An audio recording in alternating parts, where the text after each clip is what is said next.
প্রিয় শিক্ষার্থীরা, তোমরা সবাই লক্ষ্য করে দেখো, খালি ঘর পূরণ করো বোর্ডে দেওয়া আছে, ঠিক আছে?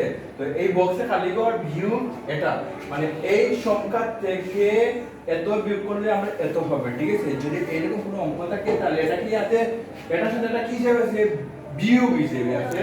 তাহলে আমরা কি করব, যদি এভাবে থাকে তাহলে আমরা এটার সাথে এটা যোগ করে নেব। দেখো তাহলে কত হবে, দেখো 6 4 8 3, ঠিক আছে? 6 4 8 3, এবার 3 5 1 7, 3 7 1 7। তাহলে আমরা কি করে নেব, এবার এটা কি করব, আলাদা ভাবে কি করব বলো, কথা বলো, যোগ করে নেব। যোগ করে নেব। দেখো 7 থেকে 10 শূন্য হাতে রইলো 1, 8 আর 1 9, হাতে রেখে 10 শূন্য হাতে রইলো 1, 5 আর 4 9, হাতে রেখে 10 শূন্য হাতে রইলো 1, 6 আর 3 9, হাতে রেখে 10, কত হলো, 10,000 হয়ে গেল।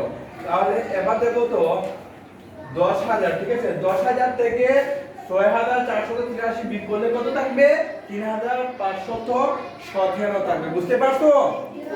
হ্যাঁ, এভাবে যদি থাকে বস প্রথম খালি করে যদি থাকে তাহলে এটা বিয়োগ থাকে, তাহলে এটার সাথে এটা কি করে নিবা বলো তো, জুড়ে বলো, সবাই কথা বলো, কি করে নিবা, যোগ। আপনারা এদিকে কথা বলো, কি করে নিবা, যোগ। একজনে ভালো করে কথা বলো। যদি এরকম প্রথমে বক্স থাকে খালি ঘর থাকে, তাহলে যদি এখানে বিয়োগ থাকে তাহলে এটার সাথে এটা কি করে নেবা, যোগ করে। যদি বিয়োগ থাকলে যোগ করে নিবা, যা হবে তা এখানে বক্সে বসিয়ে দিবা, তাহলে উত্তরটা হয়ে যাবে, ঠিক আছে?